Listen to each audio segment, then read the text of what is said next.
AP Telangana రాజకీయాల్లో బూతులతో కూడిన మూతక భాషే వాడుక భాషగా ఎందుకు మారింది? మాజీ ముఖ్యమంత్రులు కేసీఆర్, జగన్ రెడ్డిలకు ప్రస్తుత ముఖ్యమంత్రులపై అంత ద్వేషమెందుకు?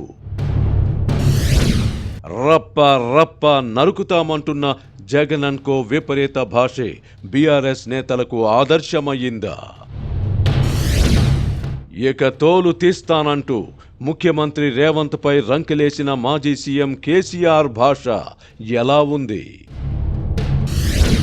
2 ఏళ్లుగా వనవాసంలో ఉన్న బీఆర్ఎస్ బాస్ను తిరిగి జనం ముందుకు రప్పించిన అంశాలేమిటి? పుష్కర కాలం తర్వాత కూడా చంద్రబాబు పేరెత్తకుండా తెలంగాణలో కేసీఆర్ రాజకీయం చేయలేరా? ఎన్నికల్లో చిత్తుగా ఓడిన భారత రాష్ట్ర సమితి మరోసారి సెంటిమెంటును రగిలించి లబ్ధి పొందగలదా?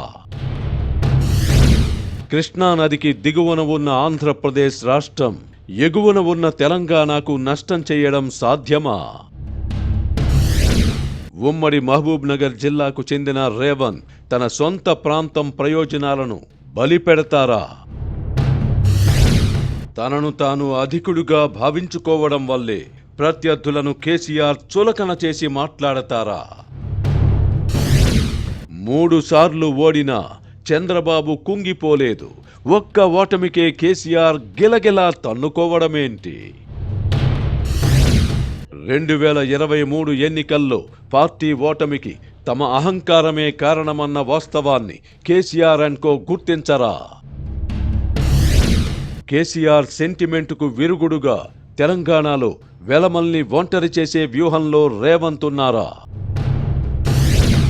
ఓ కాంగ్రెస్ ముఖ్యమంత్రి భవిష్యత్తులోనూ తానే సీఎంగా ఉంటానని ప్రకటించుకోవడం ఎలా సాధ్యం?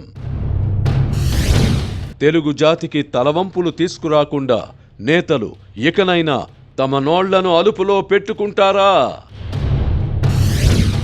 వర్తమాన రాజకీయ పరిణామాలపై ఆర్కే మార్క్స్ సునిశిత విశ్లేషణ.